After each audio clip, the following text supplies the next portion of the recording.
Buenos días, estimados compañeros. Vamos a dar comienzo a la sesión del día de hoy. Voy a empezar compartiendo la pantalla y posteriormente vamos a pasar lista, ¿no? Entonces, bueno, permítanme, déjenme ver dónde está lo que vamos a trabajar hoy.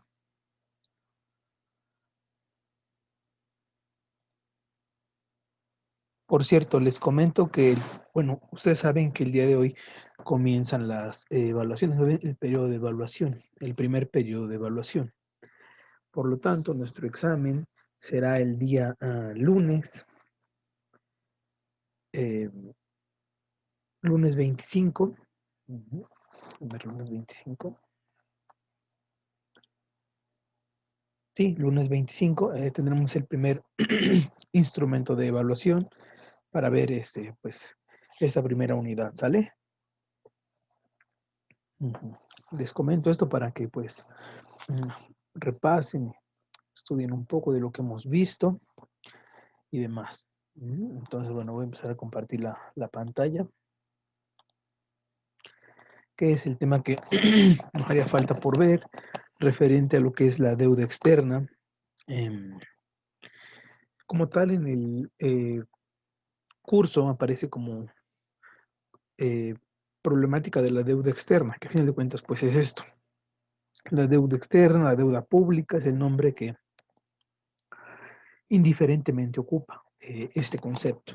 Entonces, bueno, vamos a trabajar con lo que es la deuda externa y el nombre que este trabajo muy bueno sugiere a ese concepto de deuda externa tiene que ver con que es una fábrica de pobreza. Y bueno, ahorita más adelante vamos a ver o entender por qué ese nombre, ¿no? De la fábrica de pobreza o la deuda externa. Sí, bueno. La manera en cómo se va a ir desarrollando esto va a ser una visión general, un concepto de lo que es deuda ecológica, las empresas transnacionales, la deuda odiosa, instituciones financieras y algunas notas finales. ¿Estamos de acuerdo? Bueno, las preguntas con las que podríamos arrancar el análisis es ¿qué es la deuda y qué supone para los países endeudados? La segunda pregunta sería, o segunda idea principal sería la historia del endeudamiento. Obviamente en esta fase de endeudamiento tienen que haber actores implicados, ¿no? ¿Y qué consecuencias tiene esto? ¿Por qué digo actores implicados? Porque son quienes la originan, ¿no? O sea, quienes se endeudan. Pero por desgracia en este fenómeno, como en muchos otros, no solo el que se endeuda tiene las consecuencias, sino hay mucha gente que por la decisión de un conjunto de personas pueden pagar las consecuencias de eso. O sea, esto es un juego de suma cero. Lo que alguien pierde, otro lo gana, y lo que otro gana, otro lo pierde. Entonces, es esto cómo funciona, ¿no? Un endeudamiento. Entonces, ¿qué consecuencias tiene para la sociedad civil como tal? Bien, si yo les dijera la pregunta número uno, alguien me podría responder qué es la deuda y qué supone, o sea, cómo se entiende una deuda y qué supone para los países que están endeudados. O sea, piensen en una situación a nivel microeconómico que ustedes sean los endeudados, o más bien, no, o conozcan a alguien que esté endeudado. ¿Cómo se puede definir esa deuda y qué supone, en este caso, en vez de un país endeudado, para una persona endeudada? O suponiendo que como ejemplo fueran ustedes o alguien que conozcan ustedes. ¿Cuál podría ser, o de qué manera podrían responder este primer cuestionamiento? ¿Qué es la deuda y qué supone? ¿Me puede apoyar alguien diciéndome o comentándome cómo interpreta la deuda o por qué incurre alguien en una deuda? ¿Cuál es el motivo que te hace endeudarte? Compañeros, ¿me pueden decir alguien que desee participar o yo elijo? Díganme. Pues El el no motivo de tener, la deuda podría ser la pedida de un préstamo o, bueno, sí. Y, y qué es una deuda, yo lo veo como un compromiso económico Compromiso y se económico. tiene una responsabilidad para liquidar. Para un plazo, muy bien, correcto. Pedraza, usted iba a hablar. Gracias, Geraldine. A ver, Pedraza, lo escuchamos. Era yo, profe, ¿Quién? Rubén. Ah, perdón, Villaseñor, discúlpeme. Díganos, lo escuchamos. Este, pues en la parte que dice que supone, ¿Sí? yo pienso que también va inmerso el que, viéndolo desde el punto de vista de los países o incluso de nosotros mismos, que la deuda genere intereses. Es decir, ya no vas a deber lo que en algún momento solicitaste, quizá ya sea una cantidad mayor. Una cantidad mayor. En efecto, sí, la deuda nunca es lo que pediste al principio, eso es también cierto. Entonces sería el interés. La compañera nos dijo hace ratito el plazo, o sea, el tiempo para liquidar. Usted nos dice ahora los intereses. En efecto, lo que comentan ambos compañeros es cierto. Una deuda implica esto. Implica un compromiso, implica una tasa, un porcentaje mayor, porque si no fuera así, tendrías que pagar incluso lo que pediste prestado, ¿no? Lo que te endeudaste. Pero no, siempre es lo que te endeudas más una X cantidad. Y esa X cantidad pues, es el interés, ¿no? Muy bien, en ese sentido estamos correctos. Rapidísimo, déjenme pasarles lista. Bien.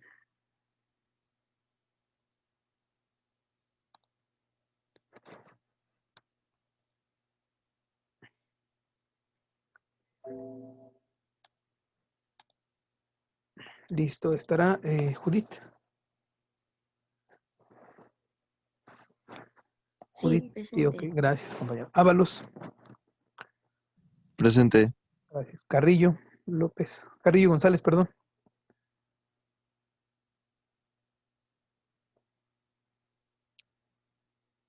Karime, Presente.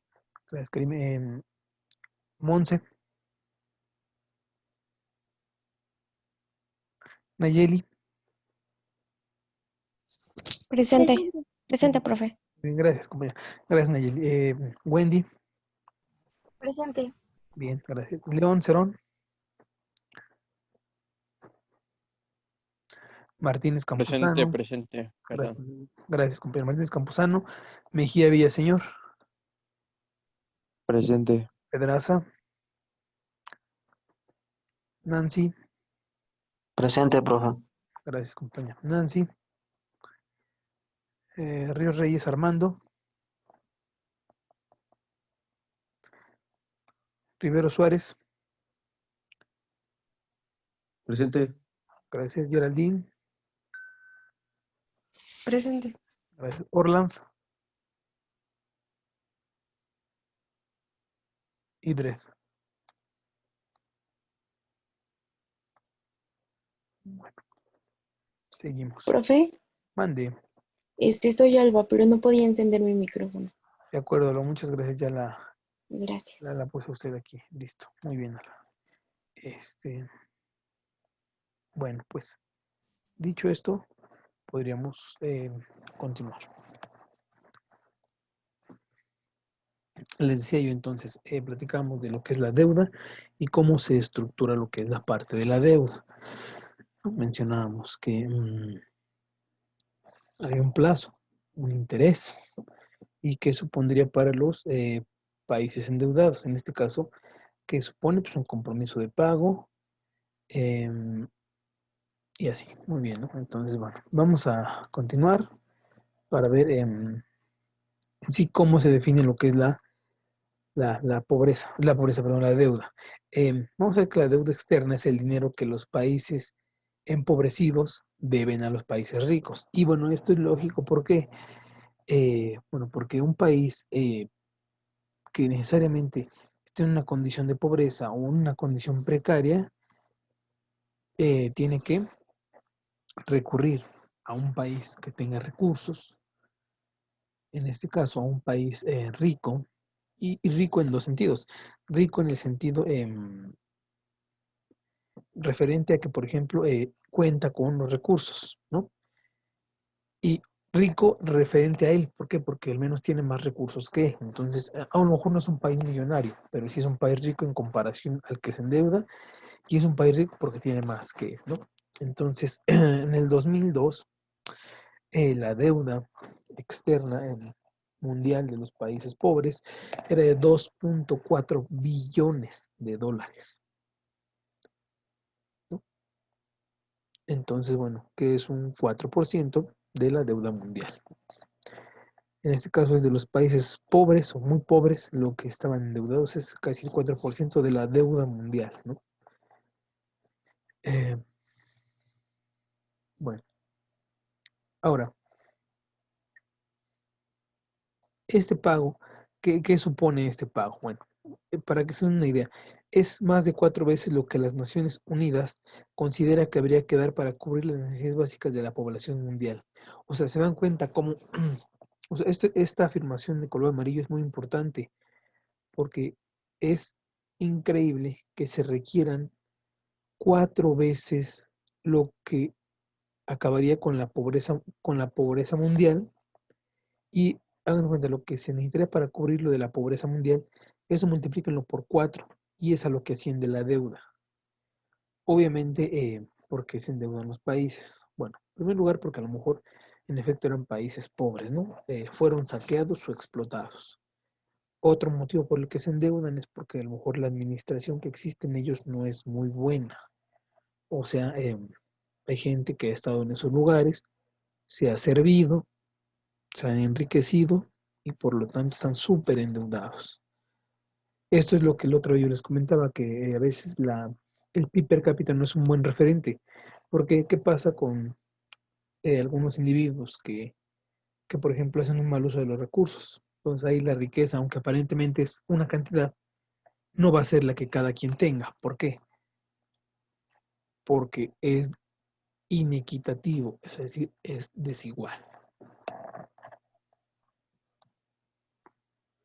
Ahora, se ofrecen créditos a los países del sur, de manera que se favorecen las empresas del norte en lugar de la población receptora, ¿no? O sea, ¿qué quiere decir esto? Que la gente, bueno, geográficamente ustedes saben que en el caso de América, por ejemplo, en el norte es donde está lo más desarrollado. Si lo vemos en el caso particular de México, pasa lo mismo, en donde encontramos los niveles de desarrollo más altos, o sea, en el norte. En el medio, o sea, estamos nosotros en el centro, eh, es una condición equilibrada. Obviamente esto no lo van a ver así tan fácilmente. ¿Por qué? Por la densidad de población. O sea, la densidad de población que habita, por ejemplo, en el Valle de México, en la Ciudad de México, no es la misma densidad de población que habita, por ejemplo, en el norte del país, ¿no? O en el sur. Obviamente no, por todas las cantidades de gente que se concentran por kilómetro cuadrado. O sea, a lo mejor eso no es muy visible, ¿no? pero se entiende que es por eso. Entonces, así como pasa en el caso de México, que es un lugar que en el norte encontramos gente que trabaja, bueno, más bien gente con mejor desarrollo. En el centro, condiciones eh, extremas, ¿no? En el centro, condiciones extremas, ¿no? Muy rica y gente muy pobre, ¿no? O sea, dentro de la misma ciudad encontramos zonas de cierto estatus y otras zonas de condiciones muy precarias, ¿no? Bueno, así como pasa en México, en América también lo podemos ver así, ¿no? E incluso en el lado de Europa, África, ¿quiénes son los más desarrollados? Los del norte, ¿no? Europa. Y al sur, ¿a quién tenemos? O sea, África, que es el de los países pues más pobres, ¿no? En general, porque vemos que hay lugares donde realmente hay poblaciones que están bien dentro de África, pero no es generalizado y está muy bien identificado dónde es, no quiere decir que todos estén pues muy bien, ¿no? Eso no es cierto. Entonces, ahora, es injusta, ¿por qué? Porque una empresa del norte que se va a beneficiar con lo que produzca la mano de obra del sur, ¿qué dice? En vez de endeudarme yo para comprar la maquinaria, no, le ofrezco un crédito al país del sur para que él se compre esa maquinaria que es la que yo necesito, pero mejor que se la compre él, y le digo a su vez que con eso va a generar empleos para su población. Pero a fin de cuentas, pues es un truco, no nada más, porque a lo mejor sí genera empleo, pero ¿a qué costo? Al costo de la sobreexplotación, tanto física, o sea, de los pobladores, como de los recursos naturales. Lo que mencionábamos, no con usted no mencioné con otro grupo de las famosas repúblicas bananeras, ¿no? Que son aquellas que únicamente abastecen de materias primas a los grandes países para su producción, ¿no?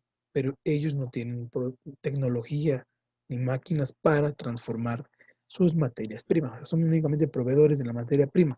Y ustedes saben que la materia prima es el eslabón donde los ingresos son más bajos. O sea, no es lo mismo vender una materia prima, un insumo, que vender un producto terminado. El llamado valor agregado es distinto, bueno, es plenamente diferente. Bueno, entonces, les decía yo, entonces ofrecen créditos con la supuesta promesa de que será para su bienestar, pero a final de cuentas las condiciones en las que ya les mencioné y al costo que estos se endeudan son condiciones desfavorables e inequitativas. Y a final de cuentas, cuando estos hacen su producción y la mandan, ¿quién termina favoreciéndose de los ingresos de la venta del producto terminado? ¿El país que lo produjo? No. ¿El país que lo vende? Sí, que es el que está en el norte. Obviamente, ¿por qué? Porque además de ser un producto a un precio distinto, el poder adquisitivo del sur no alcanza para comprar lo que están produciendo. O sea, piensen en lo siguiente. La gente está produciendo algo que no es capaz de comprar. Esa es la gran contradicción. Estoy produciendo algo que yo no voy que yo no voy ni puedo comprar. Esa es la cuestión, ¿no? Es una gran contradicción. Estoy produciendo algo que ni siquiera aquí se puede ocupar, que nadie aquí puede ocupar. ¿Vale? Entonces, bueno, como un dato de cada 100 personas del mundo, 80 viven en condiciones infrahumanas. Si les digo que 80 de cada 100, ¿a cuánto asciende el porcentaje de la población en condiciones de extrema pobreza?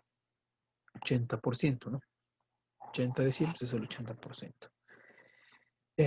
Obviamente una persona, un conjunto de habitantes, un país, un estado que viven endeudados permanentemente,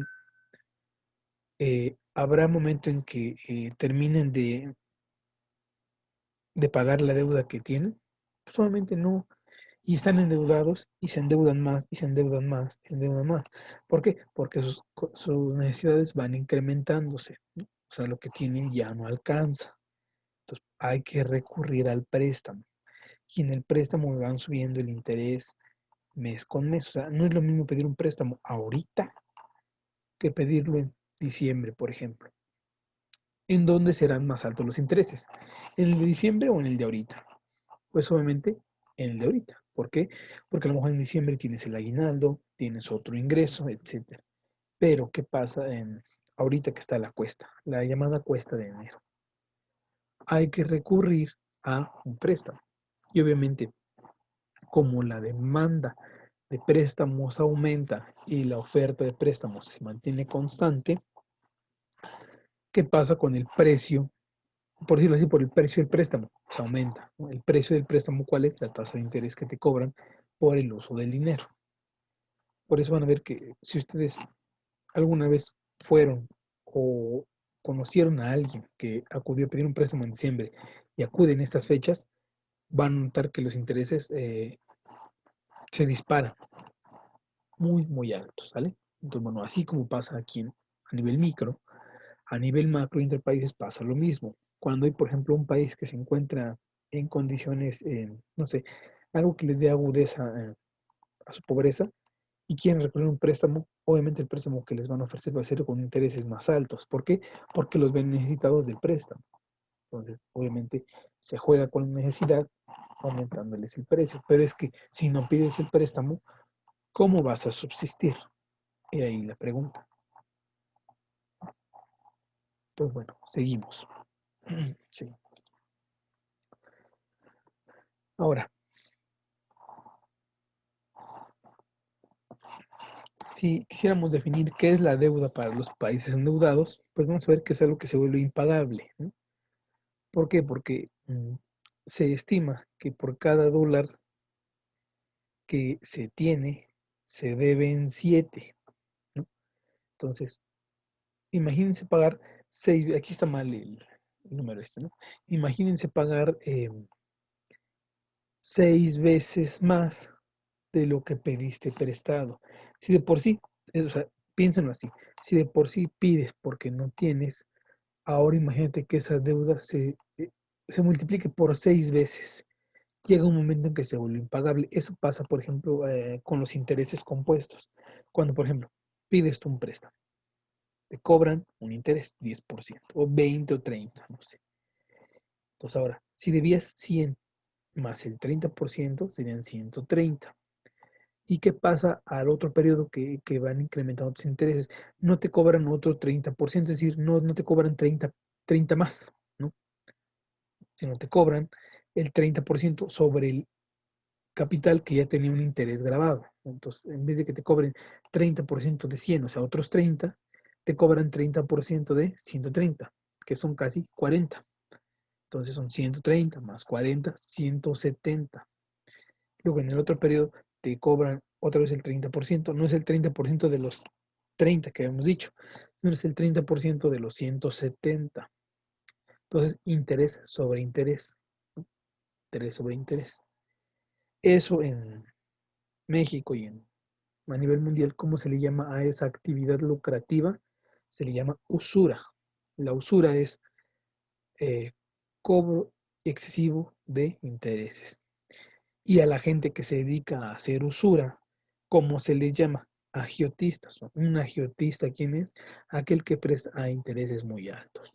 Es el nombre que recibe una persona que hace o que incurre en esas actividades hasta cierto punto ilegales e injustas, porque está haciendo un negocio a costa de una necesidad, ¿no? Y bueno, esto es algo que nosotros vemos que pasa y sucede a diario. Por desgracia, se presenta este fenómeno a diario y es lamentable ver cómo países en condiciones de pobreza no terminan nunca de pagar. O sea, ellos tienen la idea de que con esto ya cubro mis necesidades, pero no, es mentira, o sea, nunca se acaba de pagar la deuda, nunca, ¿vale? Seguimos. Ahí está. También decíamos, es inmoral. ¿Por qué? Porque el dinero que se exige es vital para cubrir las necesidades básicas de la población del sur, ¿no? Y bueno, aquí tenemos deuda ecológica, deuda histórica y deuda social, ¿no? Pero a lo que voy y de lo que veníamos comentando es que un dinero que se buscaba con fines humanitarios, por decir, o fines humanitarios, para cubrir las necesidades básicas de la población del sur. Y ya dijimos por qué del sur, tanto del sur en el lado europeo como en el lado de América, incluso en el ejemplo que puse de México, eh, vemos que es una actividad, ya habíamos dicho, injusta, ahora inmoral, ¿no? ¿Por qué? Porque obviamente esa ayuda que tendrían que brindar a los países endeudados no se vuelve una actividad humanitaria, sino se vuelve una actividad económica. Es decir, sí te presto, pero tanto interés, así como, por ejemplo, el Fondo Monetario hace los préstamos a las naciones, que no son préstamos que solamente se pagan con intereses, o sea, en el peor de los casos que dijeras, bueno, van a prestar, pero necesito pagar un interés y ya, no, sino también hay que hacer las recomendaciones que te piden esas dependencias, ¿no? El recorte del gasto público, por ejemplo, es decir, ya no vas a apoyar a tu población como la vienes apoyando. Eh, eh, efectuar ciertas medidas, imponer ciertas medidas, políticas públicas que hasta cierto punto tienen dominio sobre, eh, sobre el país que incurre en la deuda. Entonces, es una manera de control también. No solo es un control eh, por desarrollo económico, ahora es un control monetario. Y en efecto, eso incluso a nivel micro pasa. Sí te presto, pero casi vuélvete mi incondicional. Haz lo que yo digo. etcétera. Entonces, así como esos comportamientos los hemos visto en algún momento, eso también pasa en los países, ¿no? Y con los organismos internacionales pasa también lo mismo. ¿Sale? Bueno. Ahora, en el caso de Europa, tenemos lo que es el Instituto Alemán para la Paz. Ellos estiman que al menos el 20% de la deuda es utilizada para fines militares. Obviamente esto de los fines militares pues no es nada pacífico, ¿verdad? Son fines bélicos, ¿no? Fines de guerra. Estamos de acuerdo aquí, compañeros, en lo que estamos mencionando. Esta idea que estamos diciendo ahorita, eso justamente pasa, por ejemplo, cuando en Estados Unidos quieren reactivar el sector del acero. ¿Cómo reactivamos el sector del acero? Un país, ¿cómo lo reactiva? Aparte de producir carros y demás, ¿cómo lo reactiva? Vendiendo armas. Entonces, cuando hay una guerra, por ejemplo, y yo me convierto en el proveedor de esas armas, indirectamente estoy ganando. ¿Cuál es mi beneficio? Que estoy reactivando mi sector siderúrgico, ¿no? O sea, el de los metales, el acero, por ejemplo. Lo estoy reactivando, entonces. Y si no hay una guerra, pues la genero, ¿no? Es el gran negocio de la guerra. Si no hay una, pues la genero. Y de esa manera, pues reactivo mi economía. Obviamente, ¿por qué? Porque ese país que está en guerra no va a poder estar en guerra y produciendo de manera normal. Alguien le debe de producir y vender, abastecer. Entonces, ahí es donde yo puedo hacer negocio, porque estoy jugando con la necesidad de una cuestión bélica. Uh-huh.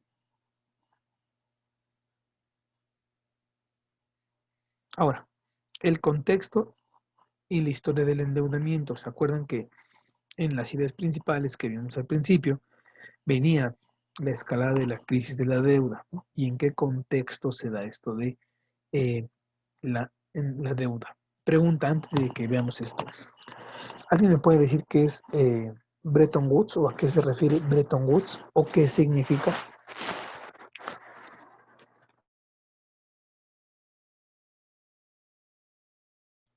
Compañeros, ¿qué es Bretton Woods?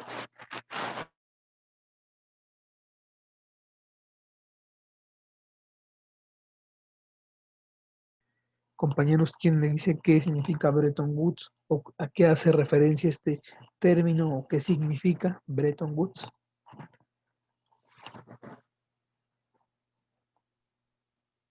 No entiendo, profe. ¿Nunca lo han visto o escuchado hablar qué es Bretton? ¿Mande?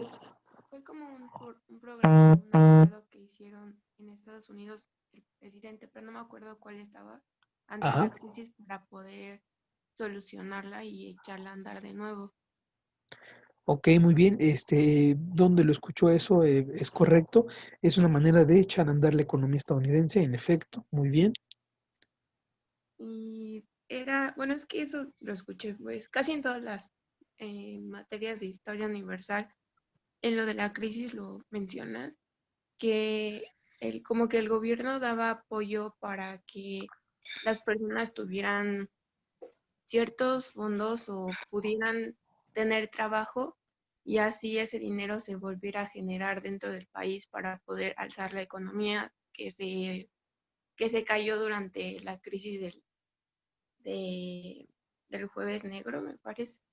De acuerdo, Karim, muy bien. En efecto, es lo que usted nos está comentando. Es un programa para reactivar. Y obviamente venía ese estancamiento desde la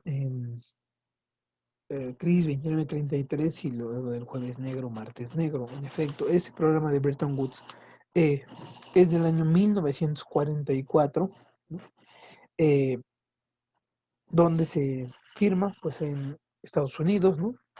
Y es donde se busca, bueno, tiene varios objetivos, pero se pueden identificar dos que nos sirven a nosotros.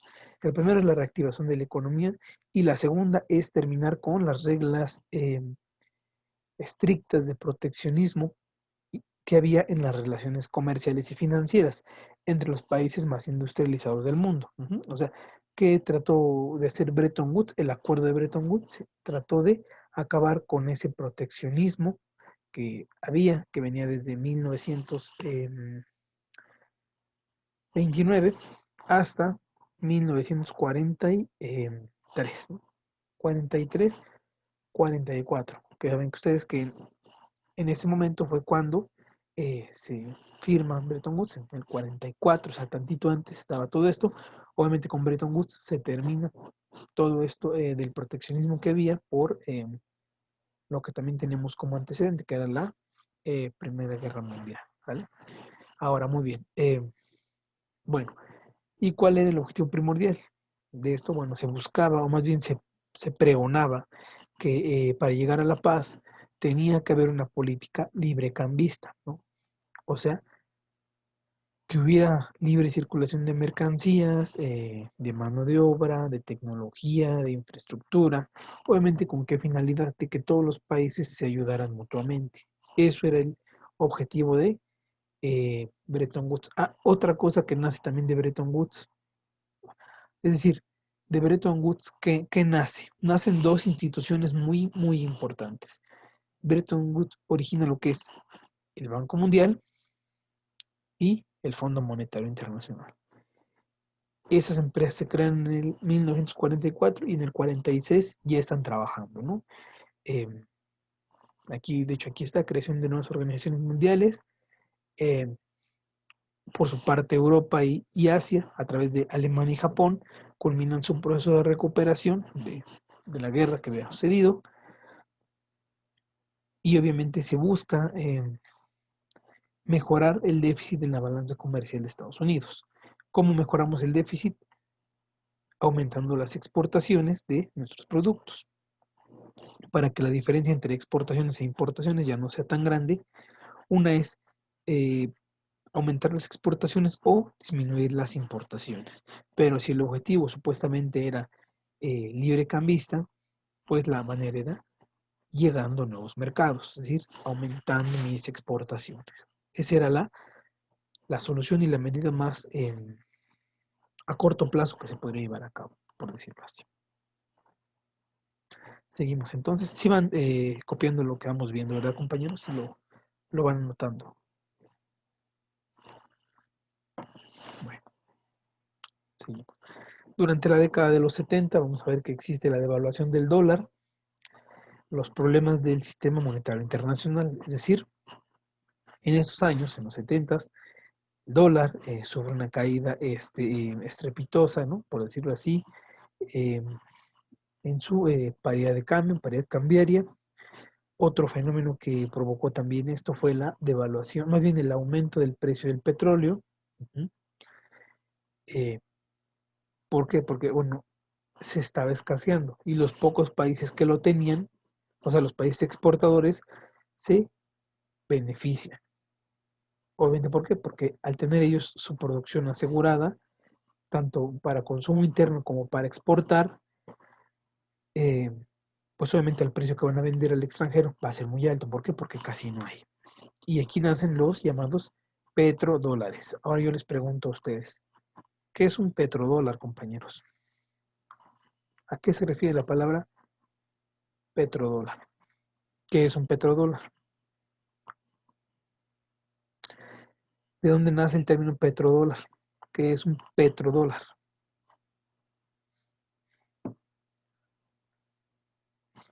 Díganme, compañeros, ¿qué es un petrodólar? ¿O cómo se Es define? como Pues una suena como unidad al precio del monetaria, ¿no? petróleo, algo así. Una unidad monetaria, ok, muy bien. ¿Usted qué dijo, León? Nada. Es que dijo algo, Que pero me no, no, sonaba como, es que me sonaba como algo relacionado con el petróleo. con el petróleo, muy bien. Ok, bueno, sí está relacionado con el petróleo, eso es obvio. Entonces, bueno, ¿qué es un petrodólar? Es un dólar estadounidense obtenido a través de la venta de petróleo, es decir, una petrodivisa, por decirlo así. Todos los dólares que entraran por venta de petróleo, eh, por el gran precio que estos tenían, consideraban que tenían que ser llamados em, petrodólares. Ok, el término petrodólar, muy bien, vi que en el chat también nos escribió compañera Giselle, y en efecto es el dinero que se obtiene a través de la venta del petróleo, exactamente, muy bien. Eh, ¿El término de qué año es? Bueno, de 1973. ¿Quién lo acuña? Un profesor en la Universidad de Georgetown. Ibrahim se llama, algo así se llama Ibrahim, el profesor que adopta ese término de lo que es un petrodólar. Y él pensaba que era necesario este término para describir la situación económica, es decir, que incurrían los países de la OPEP. Si yo les pregunto a ustedes, compañeros, ¿qué es la OPEP? ¿Me pueden decir qué es la OPEP?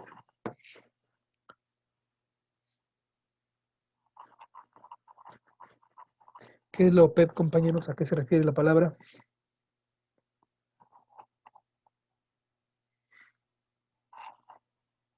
Compañeros, ¿qué es la OPEP?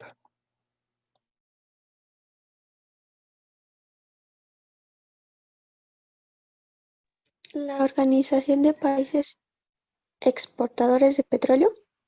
En efecto, Nayeli, muy bien. Es la Organización de Países Exportadores de Petróleo, correcto. Entonces, obviamente, en este lugar están los países que tienen altas tasas de producción petrolera. En efecto, eso es correcto. Sí, muy bien. Seguimos.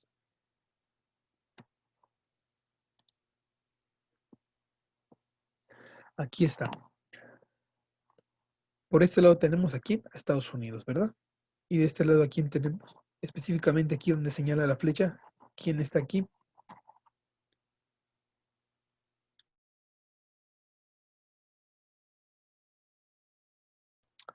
¿Quién está aquí, compañeros? ¿Dónde está la flecha? ¿Quién es Medio Oriente y en específico quién? Los países árabes, ¿no? Bueno, entonces durante la década de los 70 vamos a ver que los petrodólares se depositan en los bancos de Europa, Estados Unidos, obviamente, por asegurar, bueno, por la estabilidad financiera que había en ese momento en este lado. Los bancos necesitan hacer circular los excesos de dinero, es decir, por la venta de petróleo. Aquí está, miren, el barril que valía $1, en ese año pasó a $4, o sea, tuvo un incremento del 300%. Eso es un incremento altísimo. A lo mejor ustedes lo van a ver así como que, pues es de $1 a $4, no es mucho. Sí, pero por los millones que se producen al día, es una cantidad exorbitante, ¿no? Entonces los bancos, les decía yo, necesitan hacer circular los excesos de dinero. Y una manera de hacer circular el exceso de dinero en una economía, ¿cuál es? ¿Cuál es la manera de hacer circular el dinero? Si no es invirtiendo, ¿cuál es la otra manera de hacer circular el dinero, compañeros? A ver, una es invirtiendo. Entonces, para que no lo tengas parado ahí, ¿qué haces? Si no inviertes, ¿qué le puedes hacer al dinero? ¿Ofrecer qué?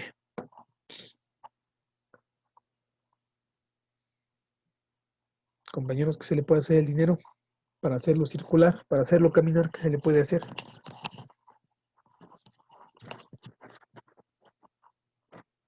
Invertirlo.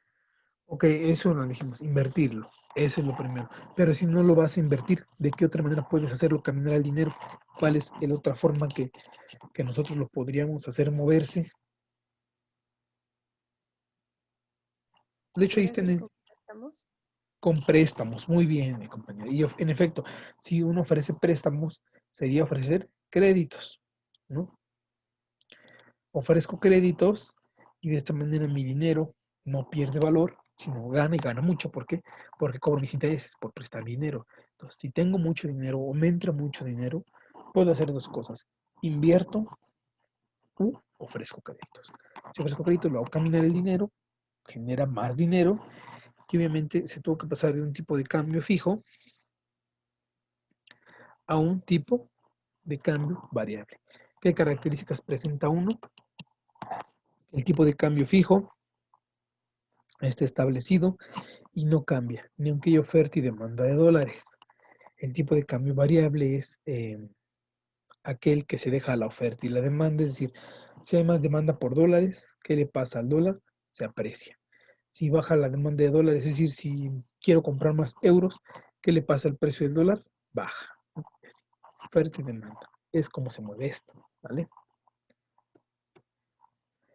Seguimos. Ahora, en el caso de México, ¿qué pasó? Bueno, hubo una inflación grande en lo que es Estados Unidos y en Reino Unido, lo cual provocó un aumento de los tipos de interés. Bueno, eso es obvio, que el aumento de la inflación aumenta el tipo de interés, ¿no? ¿Por qué? Porque obviamente la gente recurre más a los préstamos ante una inflación no prevista. ¿Qué pasa con la gente? O sea, ¿qué pasa si ahorita dijéramos todo vale lo que cuesta ahorita? ¿Y qué pasaría si tuviéramos suerte en este momento una inflación de 20%?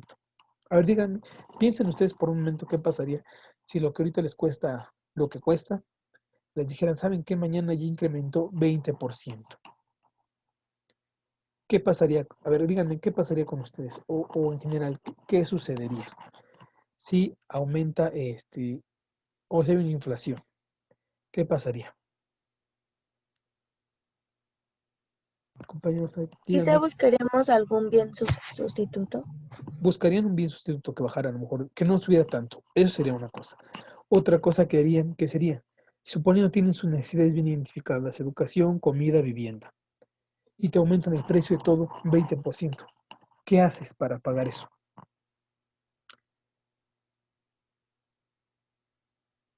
¿Qué hacen para pagar eso, compañeros? A ver, díganme, piensen por un momento como economistas. Yo tengo mis recursos, o en su casa donde esté. Mi familia gasta tanto, obtenemos tanto de ingreso. ¿Qué pasa si de la noche a la mañana me incrementan 20% las cosas? O sea, ¿qué pasaría? Si son necesidades básicas. A lo mejor Pues son, tendrías que reducir los gastos. Bueno, más bien dicho, tendrías que reducir lo que consumes tendrías que reducir lo que o consumes. buscar productos alternativos que cuesten menos, pero sean casi igual. O a lo Ok, mejor bajar calidad. Hay varias opciones. sacrificarías calidad, cambiarías por otros bienes. eh, ok, vamos a pensar que reduces al máximo tu consumo, cambias de bienes, pero sigue el incremento. Ahora te incrementó 20%. En una semana, otro incremento del 20%. ¿Qué pasa cuando llega un momento que siguen incrementando, incrementando? Aunque bajes tu consumo, no te va a alcanzar. Y si no te alcanza, ¿qué haces? Te empiezas a endeudar. Te empiezas a endeudar, en efecto. Y si tú te empiezas a endeudar, tú y tú y tú, varios, nos empezamos a endeudar, ¿qué pasaría con la tasa de interés de los préstamos? Aumentaría. Aumentaría. ¿Por qué? Porque aumenta la demanda de dinero y provoca que haya un aumento de la tasa de interés. Por eso justamente aquí dice que la inflación en estos países provocó un aumento de los tipos de interés, es decir, la tasa de interés se vio afectada y aumenta.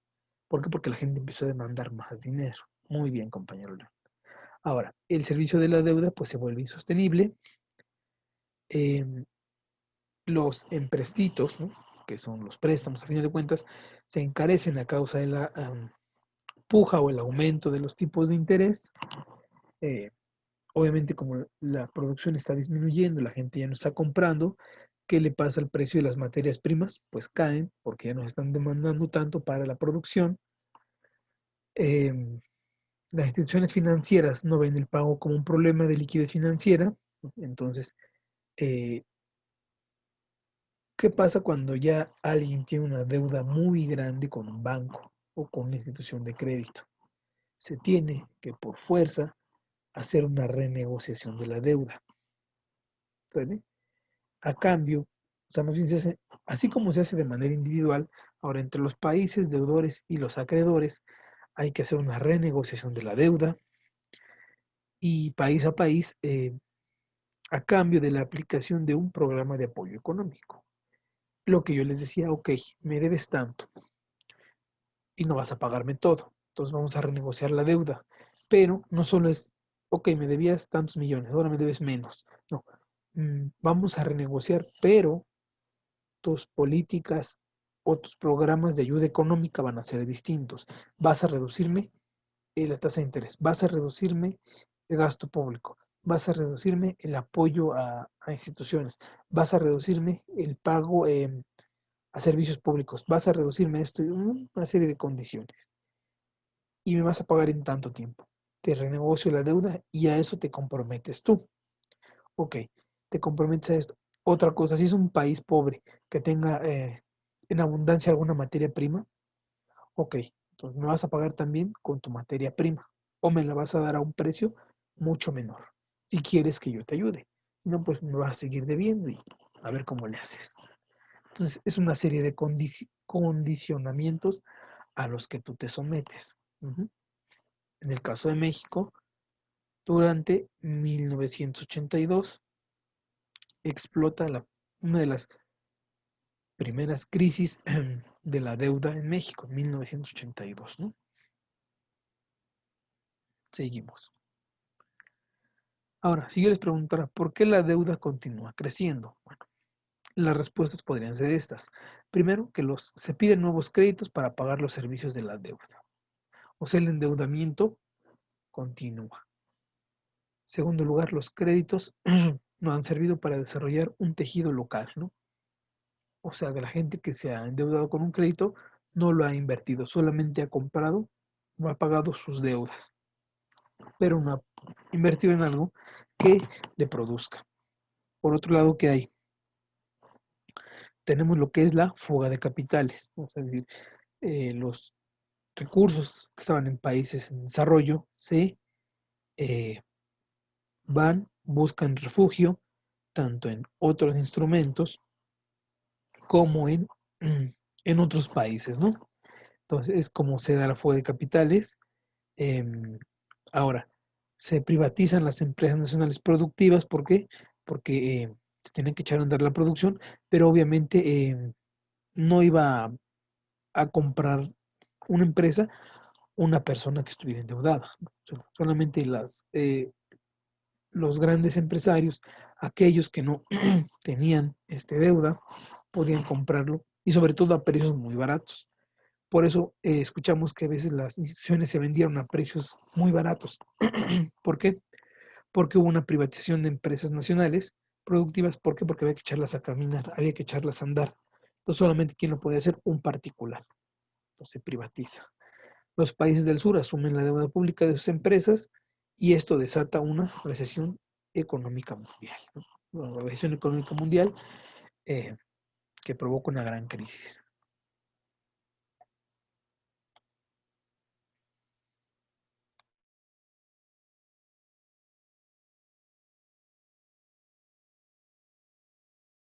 Seguimos entonces. Bueno,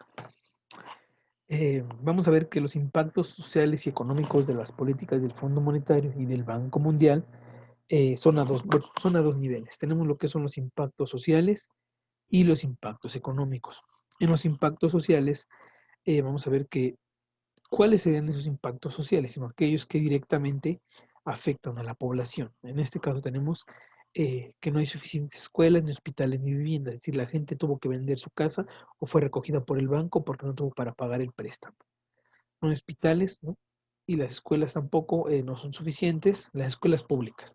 A lo mejor escuelas privadas sí había, pero en este caso la gente que acudía a la escuela privada dejó de hacerlo y por lo tanto la base de la gente que asistía a la escuela pública se incrementa, por lo tanto no hay suficientes escuelas, la seguridad alimentaria se ve afectada, ¿no?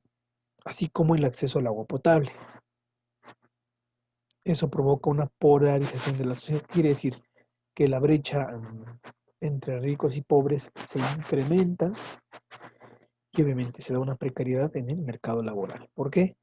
Porque ahora para conseguir un trabajo es mucho más complicado que antes, ¿no? ¿Por qué? Porque no todas las empresas están dando trabajo, porque están cerrando, ¿no? La gente que de por sí no tenía empleo, ahora imagínense que más gente es arrojada al desempleo. ¿Qué pasa con esa gente? ¿Qué se hace con esa gente? Es ahí la pregunta.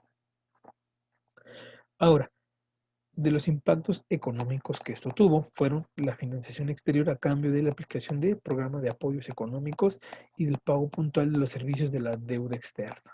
Es decir, lo que decíamos, te presto, te sujetas a estas condiciones y me pagas puntualmente. Aquí no va a haber que págame cuando quieras, no. O sea, ya te presté, no pudiste pagar, ahora te sometes a lo que yo te digo.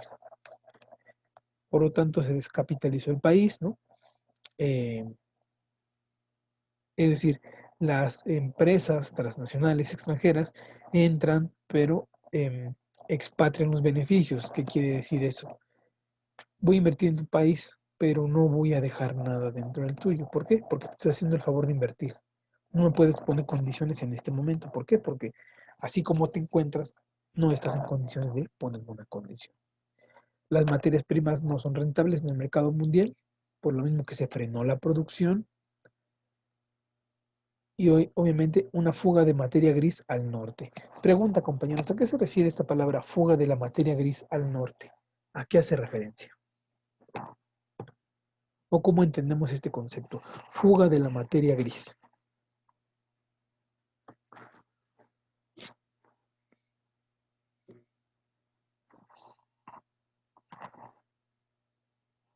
No sé, me suena como que algún tipo de material se está dirigiendo más al norte en vez de permanecer en el país. Correcto, Pero eso es no sé a correcto. qué se refiere con materia gris. Una pregunta, ¿a qué le llamamos materia gris? ¿A qué parte de nosotros le llamamos materia gris? Cerebro. Al cerebro. Ya entendí. ¿Ya le quedó claro a qué se refiere? Sí, al Ok, cerebro. O sea, fuga de inteligencia, fuga de fuga gente de cerebros. capacitada. Ok, ¿por qué? Porque en los países desarrollados, pues seguían contratando mano de Hay obra mayores oportunidades. exacto, mayores oportunidades. Entonces, esa gente que tenía preparación, que se quede en su país, bueno, se va al norte. Por eso vemos que en la actualidad los talentos, o muchos de los talentos, están en el norte, por esto, porque las propias condiciones en las que estaban propiciaron que tuvieran que desplazarse a lugares donde su intelecto fuera valorado y sobre todo fuera pagado. ¿Estamos de acuerdo hasta aquí? Muy bien, seguimos. Ahora, los grandes deudores latinoamericanos, es decir, ¿quiénes fueron los que más se endeudaron? Tenemos en primer lugar a Brasil, México, Venezuela, Perú, Colombia, Ecuador, Bolivia, Uruguay, Argentina y Chile. Ellos entre 1983 y 1985, en 2 años, recibieron el 70% de los préstamos. En el caso de Filipinas, por ejemplo, contrajo más del 80% de su deuda entre el 62 y el 86. Ok. Bueno, de Argentina se fuga el dinero equivalente al total de su deuda externa y a pesar de esto, el Fondo Monetario la ha obligado a retirar una ley que obligaba a responder una auditoría a banqueros implicados en la evasión de capitales. Es decir, ¿qué hacía Argentina para no pagar o para que no le cobraran lo que le estaban prestando? Todo el dinero que generaba lo mandaba al exterior y de esa manera pues no reportaba ganancias ni dinero para pagar, pero sí estaba ganando. Por lo tanto, el Fondo Monetario dijo, me están viendo la cara, entonces cambia estas leyes para que tú te veas obligado a que los que se fueron sin pagar me paguen, ¿vale? Entonces, eh, y por eso esta caricatura que está aquí en la pantalla, ¿no? Pago de deuda o fuga de capitales. Y dicen, fuga de capitales, ok, pase al fondo. Es decir, la gente en vez de que fuera a pagar lo que generaba, mejor lo mandaba a otro lado. Por eso hay fuga de capitales, ¿vale? Ahora, los petrodólares decíamos que se depositan, no sé, lo vimos, ¿verdad? Sí. Un segundo. Ahora, ¿qué otras alternativas tienen para financiarse? Primero tenemos la capacidad de estabilidad. Es nula, ¿por qué? Porque el financiamiento fiscal pues es débil. El comercio internacional se vuelve injusto. ¿Por qué? Por la disparidad en los precios y en el tipo de cambio. Los créditos internos y la emisión de bonos, bueno, hay inestabilidad política, eso genera poca fiabilidad o credibilidad de los inversores y por lo tanto los que estaban se fueron yendo. Por eso dice caída de los inversores. Las remesas de los inmigrantes pues toman una importancia muy grande. ¿Por qué?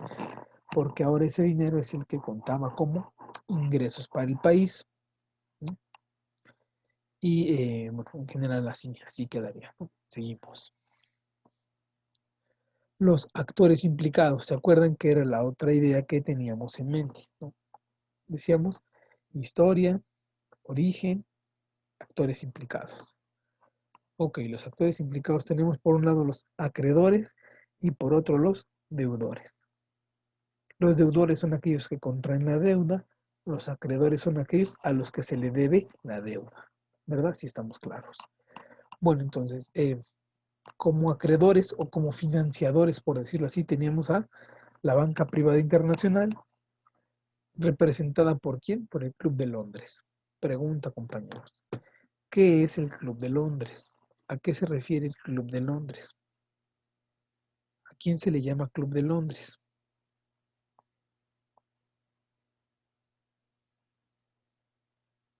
Compañeros, ¿a quién se le llama Club de Londres?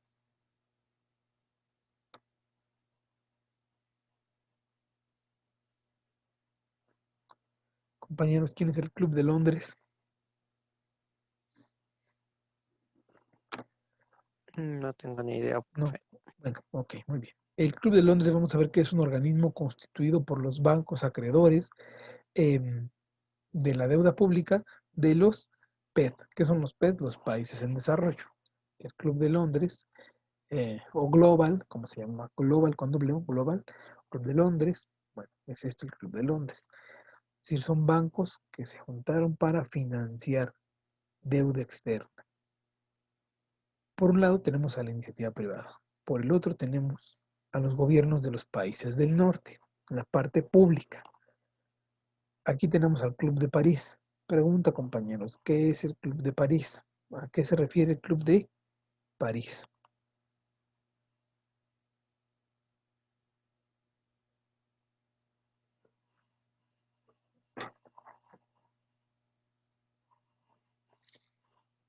¿A qué es el Club de París, compañeros? ¿A qué se refiere el Club de París? ¿Tampoco lo han escuchado? Bueno, vamos a ver que el Club de París es como algo así como una ronda de las de negociación donde se discute y se renegocia la deuda entre acreedores y países deudores. Eso es el Club de París, Club de Londres. Son dos cosas distintas, pero que es importante que ustedes conozcan. Obviamente con el Club de París, ¿qué empresas se van a refugiar? Las multinacionales. ¿Por qué?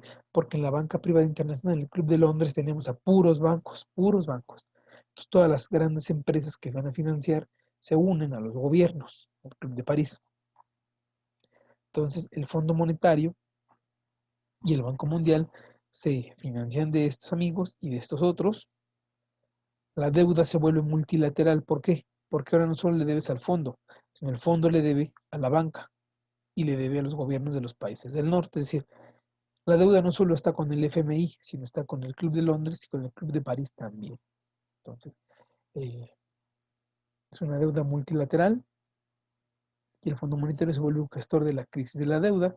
¿Por qué? Porque tanto le debe a este como a este y debe organizar cómo les va a pagar. Por su parte, aquí tenemos a los países del norte y como deudores tenemos a los países del sur. Las relaciones comerciales aquí se vuelven asimétricas. ¿Qué quiere decir asimétricas? O sea, ¿cómo es una relación asimétrica, compañeros? A ver, díganme. ¿O qué se refiere la palabra asimetría en la información? Es todo un área, la asimetría de la información. En este caso, si yo les pregunto, ¿qué son las relaciones comerciales y financieras asimétricas? ¿A qué se refiere la palabra asimétrico o asimetría?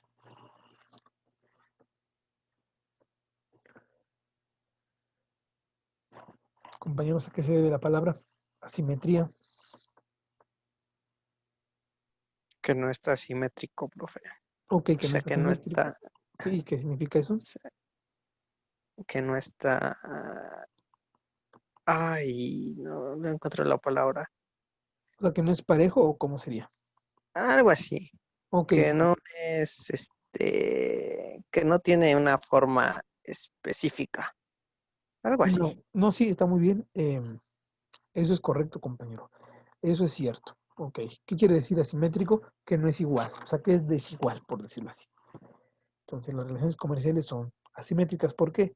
Porque estos venden barato a estos que lo compran barato, pero cuando estos requieren lo de aquí, es muy caro. Además, la cantidad que compran. Estos les compran poco a estos, pero estos requieren comprar mucho de acá. Entonces, por lo tanto, son desiguales y no paritarias.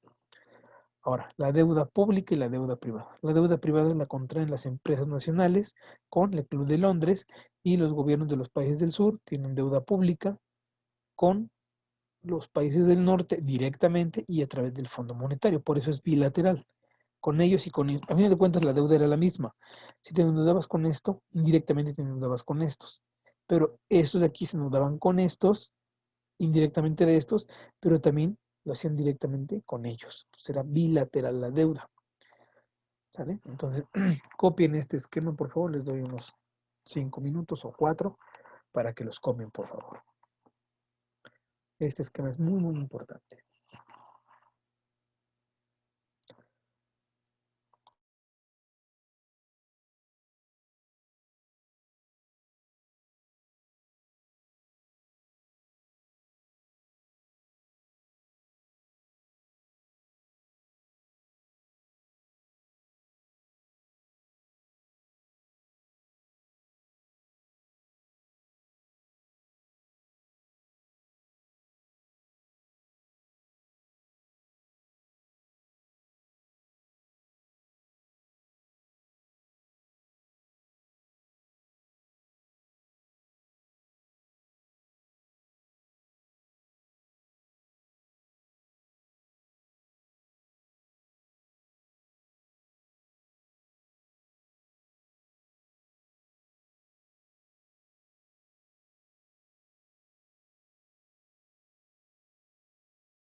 Bueno, podemos continuar, ¿sale? Seguimos.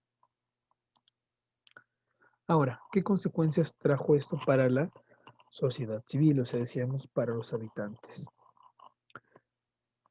Bueno, en primer lugar, en 1999, a nivel internacional, se busca, o a través de firmas, buscan la abolición de la deuda. Es decir, la gente está tan endeudada que busca abolir esa deuda.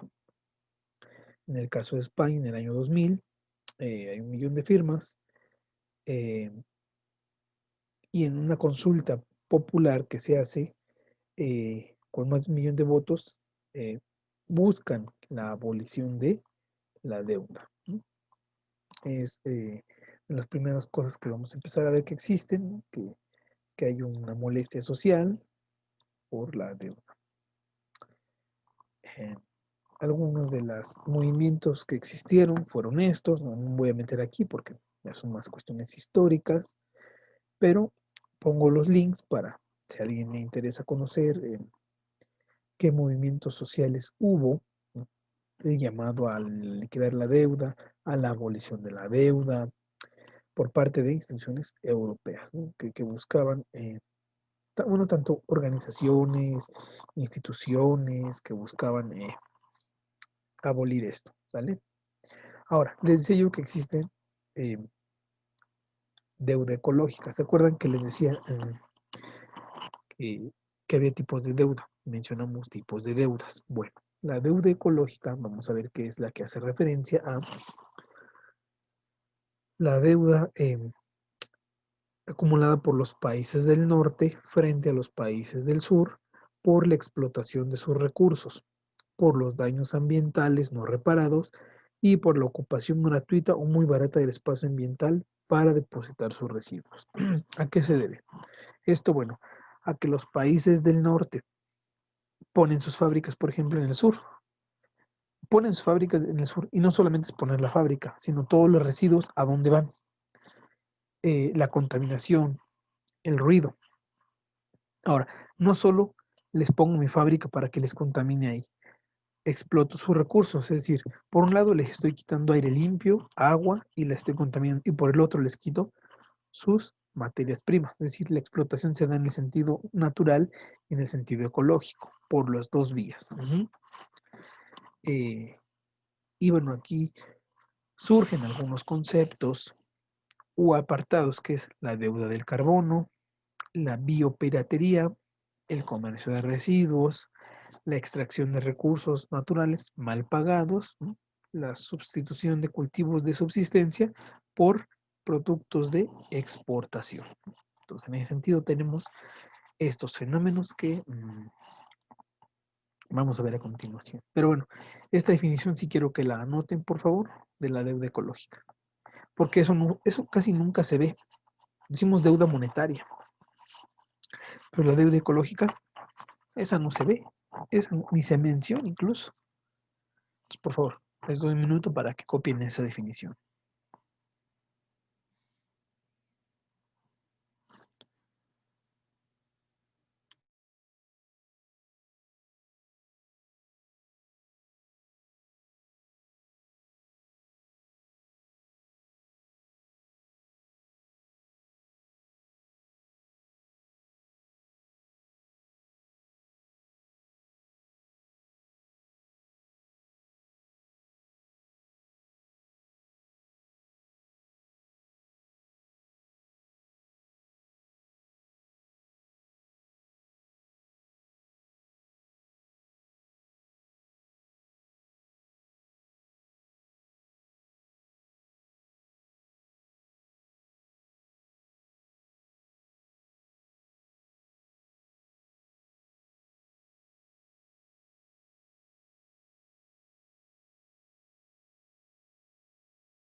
Bueno, seguimos entonces. Vamos a ver cada uno de estos conceptos.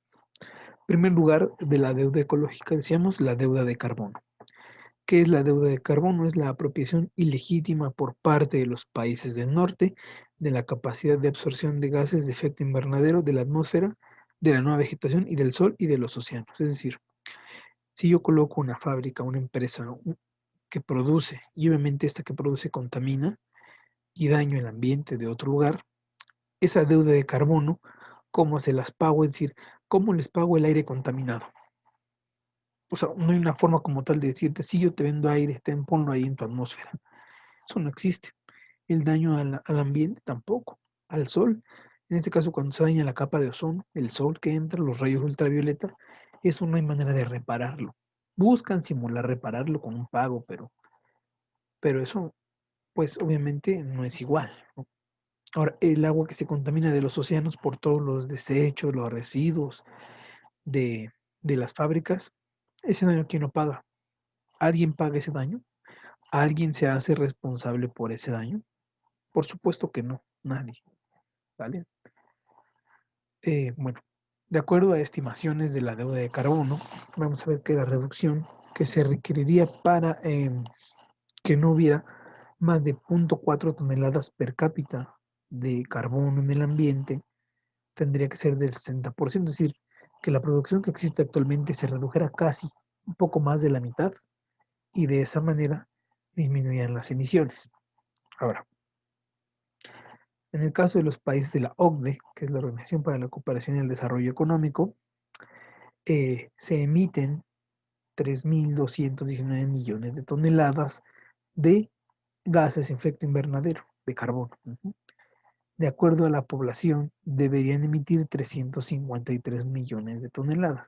La diferencia, ¿cuánto es? 2.866 millones de toneladas.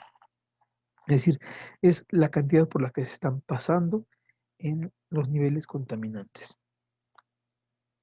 Obviamente, ¿cómo se obtiene la deuda de carbono? Bueno, de la diferencia de toneladas por el valor en euros de las toneladas de carbono.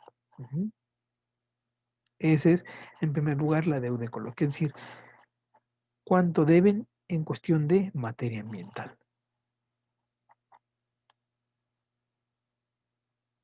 Hablamos de la biopiratería. ¿Alguien había escuchado hablar de este concepto de la biopiratería, compañeros? ¿Saben a qué se refería la biopiratería?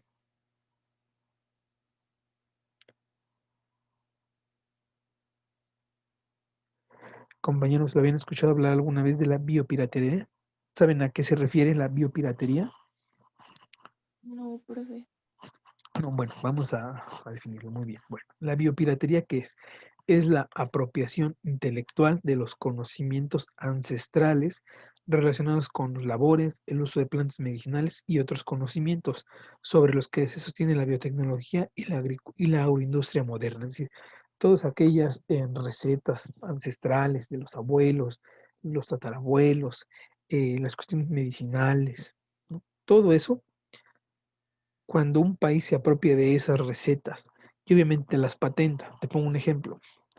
En el caso de algunos medicamentos que se extraen de plantas naturales, que se ocupaban, por ejemplo, para la circulación, y que ahora te lo venden en una cajita con unas tabletitas, pero que cuando uno se mete a investigar qué contiene, obviamente está todo en nombres científicos, entonces te quedas así como de órale, quién sabe qué sea lo que trae. A fin de cuentas son nombres científicos, pero ya si uno los busca o se los sabe a qué se refiere, ¿no? Eh, por ejemplo, les pongo un caso muy sonado. Ustedes saben que, por ejemplo, para la caída del cabello, o sea, cuando la gente empieza a tener alopecia o caída del cabello, se les recomienda mucho que ocupen un shampoo de Chile, ¿verdad? De em, componente Chile. Entonces, esa receta es una receta medicinal que se hacía a través de una mezcla de hierbas y se les ponía la cáscara del chile, no las venitas, como es como le llaman, las venas del picante, no, se le ponía. Pero entonces las empresas que te venden ese producto, que era un producto ancestral, no le ponen ahí en la etiqueta como tal, elaborado a base de o contiene cáscara de chile. No dice así, obviamente no va a decir así. Dice elaborado con, y vienen unas cosas y dice, y adicionado con Capsicum annum. Entonces uno se queda de órale, ¿qué trae, no? Obviamente ya cuando uno revisa, es el nombre científico del chile, el Capsicum annum. Entonces, eh, cuestiones de ese tipo que no estén patentadas, más bien que no estén reconocidas, eso es biopiratería, la biopiratería. El comercio de residuos. Residuos del norte y explotados al sur, o sea, toda la basura del norte se manda al sur, como ya hemos mencionado, y obviamente quiénes son los afectados, pues los vecinos del sur, ellos son los que se vuelven los afectados. Ahora, la extracción de bienes naturales. Vamos a ver que la creciente extracción de bienes naturales del sur para la exportación provoca un comercio ecológicamente desigual. ¿Por qué? Porque les estás acabando sus recursos, es decir, estás talando sus árboles, quitándole sus productos agrícolas, ecológicamente es desigual. ¿Por qué? Porque por el precio que te pagan, no estarías ni pagando el daño ecológico que le hiciste a tus recursos. Por ejemplo, el hecho de que en lugares del sur se produzcan, no sé, maíz, por ejemplo, y lo compran en el norte, te compran el maíz, sí, pero todo el gasto en que incurriste, ¿quién te lo paga? El hecho de poner fertilizantes en el suelo y que contaminen tus tierras, ¿quién te lo paga? No te lo paga nadie. Te están pagando por el producto terminado, más no por los daños en que incurriste. Y estos daños negativos es lo que yo alguna vez les dije que se llamaban externalidades, que es aquello que alguien comete, pero nadie paga. Eso es la externalidad. Ahora, en cuanto a los materiales más dañinos, tenemos desde el estaño, el plomo, zinc, níquel, hierro, petróleo, fertilizantes, miren que están fertilizantes, lo que yo les mencionaba, que son aquellos de los flujos que dañan los recursos naturales de los países del sur.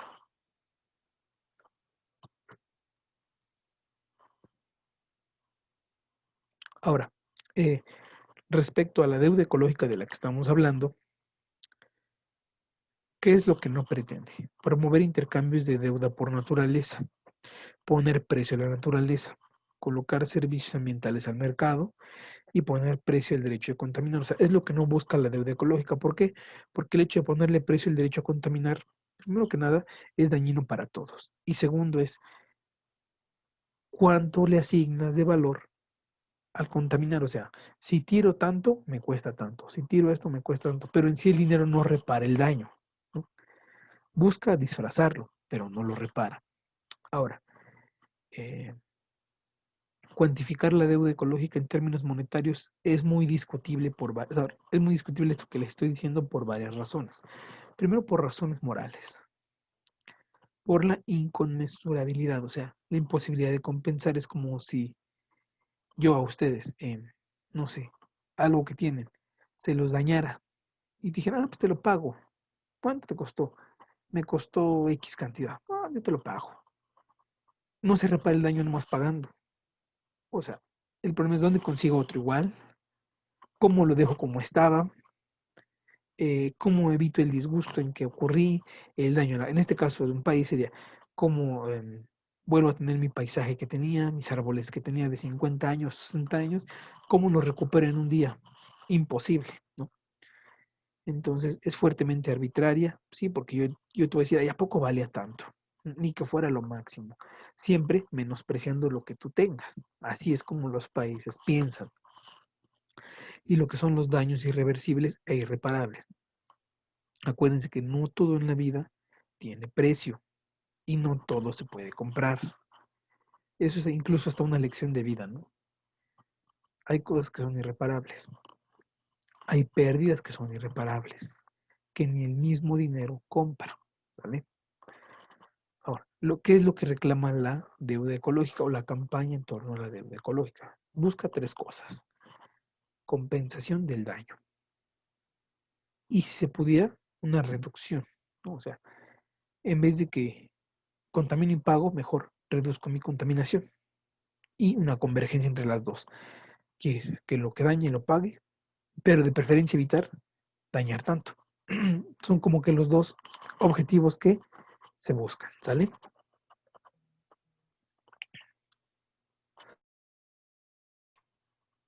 Seguimos. Ahora, ¿qué papel juegan las empresas transnacionales? Bueno, vamos a ver el siguiente papel. O más bien, ¿cómo una empresa llega a ser transnacional? Bueno, primeras características es que posee un mínimo del 10% de una empresa extranjera. Esa es la definición que da UNTAD de una empresa transnacional. Obviamente aquí hay otro concepto que a veces se suelen usar indistintamente y no me voy a meter mucho en esto. ¿Por qué? Porque próximo cuatrimestre, en el último cuatrimestre ustedes llevan una materia que se llama empresas multinacionales y ahí se ve todo eso, que es una multinacional, una transnacional, una privada internacional y se conocen todas ellas, ¿no? Entonces no tiene caso que yo me meta de lleno a esto cuando el próximo cuatrimestre ustedes verán una materia de esto, ¿sale? Entonces, bueno, algunos mecanismos de transnacionalización, o sea, que ocupan las empresas para volverse transnacionales es inversión en cartera, adquisición de empresas, o sea, de pequeñas empresas las compro, las agrupo y hago una gran empresa. Las fusiones, estas de las fusiones, ¿cómo se les llama en la administración? Cuando se fusionan dos empresas, ¿cómo se llama?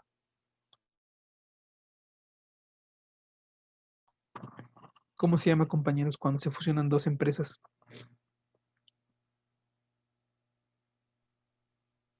Puede ser una unión. Sí, es una unión, pero hay un nombre técnico que recibe una fusión de dos empresas, de dos grandes empresas. ¿Cómo se le llama eso? Empieza con J. Son dos Ah, palabras. no tengo idea. No, bueno, pero o sea, es una fusión, en efecto. Se llama el joint venture, ¿no? Cuando se alían o se fusionan dos empresas. Entonces, una fusión es eso, un joint venture, ¿vale? Ahora, otra manera de transnacionalizar una empresa, ¿cuál es? Subcontratando. Un ejemplo de subcontratación es los talleres subcontratados por Nike Adidas, por ejemplo.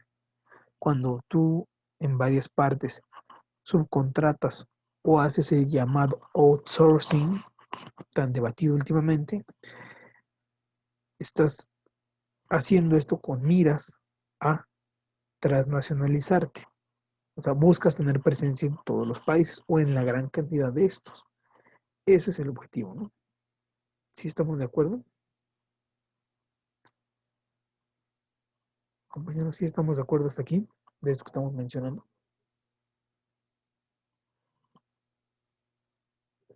Sí, profe. Muy bien, compañeros. A ver, apunten esto, por favor. Les doy un minuto para que podamos continuar. Ya casi terminamos.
Seguimos. Bueno, listo.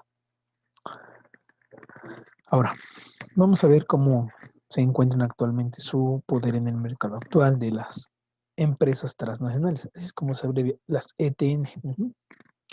Entonces, bueno, para que se den una idea, las transnacionales controlan 2/3 partes del comercio mundial y el 85% de la inversión extranjera. De las 100 economías más fuertes del planeta, 51 son empresas transnacionales. Para que se den una idea, hay empresas que tienen el PIB de más de un país. Caso concreto, GM, que es la de los autos, General Motors, su PIB, bueno, más bien sus ventas expresadas en millones de dólares son iguales a la suma del PIB de Irlanda, Hungría y Nueva Zelanda. El PIB de esas tres naciones, son tres países, es igual a las ventas de General Motors. O sea, eso les da una idea del tamaño de las economías. O sea, para que se den una idea, más de la mitad de las economías más fuertes del planeta, si nosotros viéramos las economías más fuertes del planeta, 51 están compuestas por empresas. hay empresas que son igual de poderosas que 3 países. Y aquí tenemos un ejemplo. Y así podríamos ponerlos más si buscáramos en el documento de la UNTAD, que es el informe sobre inversiones mundiales, y se llevarían realmente unas grandes sorpresas, compañeros. Verían que realmente son empresas altamente poderosas. ¿Y en qué sectores están? Tenemos en las petroleras, químicas, automovilísticas, farmacéuticas, equipos eléctricos y electrodomésticos. En el caso de las de México tenemos dos que son las más fuertes, Cemex y Mexichem. Son dos empresas muy fuertes, ¿no? Que actualmente dominan el mercado, ¿vale? Entonces, bueno, esto les da una idea de cómo está el asunto. Simplemente son 63,000 transnacionales en el mundo, con 690,000 filiales. Es decir, cada transnacional tiene en promedio 10 filiales. En promedio, hay unas que tienen 20, 30, otras que tienen 4 o 5. Pero a lo mejor esas 4 o 5 son igual de poderosas que las 10 que tiene otra. Pero eso nos da una idea de cómo está el mercado. ¿Ok? Ahora, ellos que buscan, bueno, la segmentación del mercado, de la producción. En este caso tenemos lo que son las estructuras de mercado. Aquí viene lo que es un oligopolio, ¿no? Varias empresas compitiendo que entre ellas se reparten el, el mercado, ¿no? Entonces, bueno, y aquí están más o menos los gastos en que incurren y cuánto es lo que les pagan a cada uno, ¿no? Por hora, cómo está, lo que cada quien le pagan, ¿sale? Otra vez, ok.